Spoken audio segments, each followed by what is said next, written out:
ខ្ញុំកាលណាសូមក្រាបថ្វាយបង្គំចំពោះសម្ដេចអគ្គមហាផ្សង្ឃរាជទាំងពីរគណៈសម្ដេចព្រះជាគណៈព្រះថេរានុថេរៈគ្រប់ព្រះអង្គជាទីសក្ការៈសូមក្រាបថ្វាយបង្គំចំពោះបកូនណាជាម្ចាស់ជីវិតតម្កល់លើត្បូងគោរពសម្ដេចឯកឧត្តមលោកជំទាវអស់លោកស្រីលោកយាយលោកតាបងប្អូនជនរួមជាតិទាំងអស់ជាទីគោរពថ្ងៃនេះខ្ញុំបាទសូមចែករំលែកមួយមេត្រាទៀតនៃក្រមរដ្ឋបវេណីពីវីដេអូមុនខ្ញុំបានលើកជាហោហែមានមេត្រាមួយចំនួនដែលបានចែកជូនទៅដល់បងប្អូនជនរួមជាតិទាំងអស់ជាពិសេសគឺបងប្អូនដែលជាអ្នកសិក្សានៅក្នុងវិស័យច្បាប់ឬក៏ហៅថាសិក្សាផ្នែកនីតិសាស្ត្រចឹងទេថ្ងៃនេះខ្ញុំសូមលើកមួយមេត្រាទៀតមកចែកជូនបងប្អូនជនរួមជាតិទាំងអស់នោះគឺមេត្រា8មេត្រា8បងប្អូនជនរួមជាតិនៃក្រមរដ្ឋបវេណីមេត្រា8លោកចែងច្បាប់នេះចែងអំពីការចាប់ផ្ដើមនិងបញ្ចប់សមត្ថភាពទទួលសិទ្ធិចឹងទេនៅក្នុងមេត្រា8នេះនឹងបានកំណត់យ៉ាងជាក់ច្បាស់ថាតើនៅពេលណាដែលយើងអាចទទួល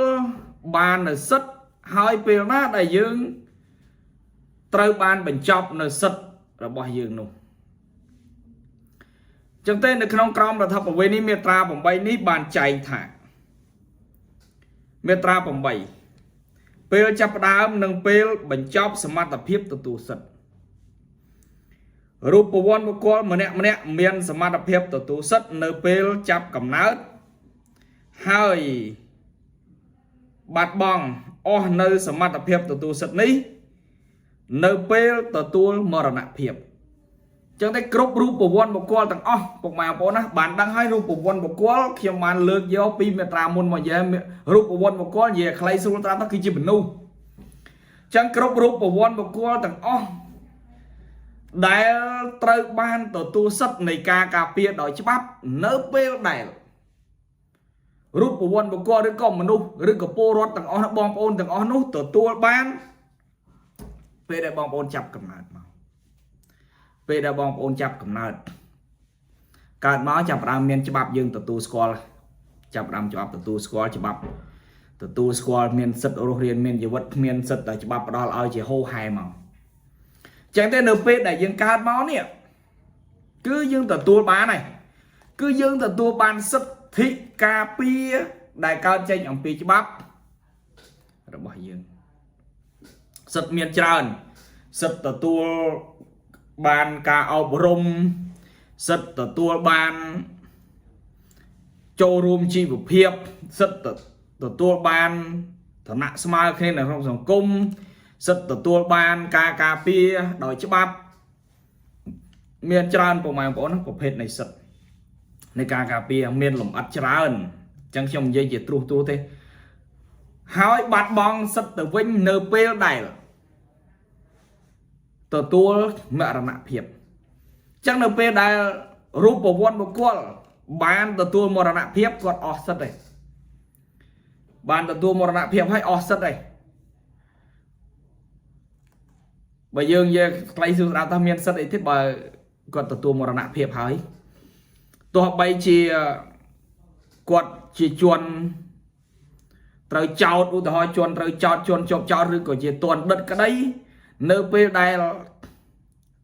គាត់ទទួលមរណភាពទៅអត់មានអានុភាពអនុវត្តទោសទេករណីគាត់ជាទណ្ឌិតករណីជារឿងឧទាហរណ៍ខ្ញុំករណីជារឿងព្រមមិនទាន់គាត់កំពុងតែមានដំណើររឿងក្តីក្តាំងនៅតុលាការក្តីក្តាំងនៅតុលាការហើយជាន់ជាប់ចោទនោះត្រូវបានស្លាប់អញ្ចឹងអាជ្ញាអស់ជំនុំមូលហេតុនៃអាជ្ញាអស់ជំនុំមួយដែរអញ្ចឹងគាត់ត្រូវបាត់បង់អស់នៅសិទ្ធិហើយអញ្ចឹងសមត្ថភាពនៃការទទួលសិទ្ធិដែលមានចែងនៅក្នុងក្រមរដ្ឋបវេណីមាត្រា8នេះគឺនិយាយអំពីសមត្ថភាពនិយាយពីអំឡុងពេលមួយដែលទទួលបានសិទ្ធិហើយក្នុងចន្លោះពេលចាប់កំណើតនិងអស់សិទ្ធិ từ vinh nơi pe đã từ tu mà nạp hiệp chẳng là không đôi là không cầm nọt pe mùi dạng chợ lẽ chứ bụng ai bố đó mà hàng này tới mình toàn từ tu squall tới rồi mình toàn chập cầm nạt nó nơi pe để chập cầm nạt nó chập đam tu squall nơi pe để chập đam tu squall hay nơi pe quật từ tu mà nạp hiệp chẳng phật pi ca từ tu mà nạp hiệp tới sật này chẳngสมรรถ hiệp này ca tu sật quật lấy miền này rồi hạt ấy rồi quật mua hạt này cá từ tu mà nạp hiệpมูลเหตุในการตัวมรณะเพียบ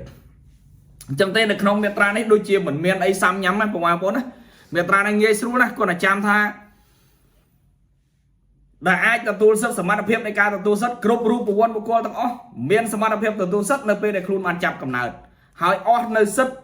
ตัววิ่งบัดบอลในสัตว์ตัววิ่งในเป็นได้ตัวมรณะเพียบแต่ปัจจุบันเงี้ยสู้นะเมตราผมใบในกรองมาทำผมใบนี้โดยเชี่ยวมันเมตรานี้โดยเชี่ยวมันbị bại tê của ngoài bốn á chẳng tế được trong bàn lược bị hàng đám tham bờ sân chỉ miền tra na đại nghe xuống trong video đèn khay miền tra na đại miền pia bị chạy cái chán trong năm bị gió lỡ pia chạy tê trong đôi miền tra bằng mấy đôi chỉ mình bị bại thế chẳng tế ngày này miền tây phần này tê trong cana sông crab phai một cùng lia nâng cột lia sông ở cùng daily poster phiên bản miền tổ tu first lại gì hào cộtประเภทเมียนสละยี่ห้อประเภทเมียนเพลิงหรืออัดเพลิงซอการ์ดอะคริลิกเชียประเภทเมียนเพลิงก็ได้อัดเพลิงก็ได้ไซน์บอร์ดประเภทกระซูแบนเนอร์หรือก็สติ๊กเกอร์บัตเลอร์สปอร์ตเมียนเจฟแลตเมียนเชิงเหมือนชอมุกหางเมียนเพลิงก็ได้หรืออัดเพลิงก็ได้นั่งสละยี่ห้อเซ็งตัวทงกรุ๊ปประเภทvà bong ôn miền đồng bờ ca phứ sla gì háo xôm tụm nhậtน้องกันdaily poster เขียนบาทส่งออกคุณ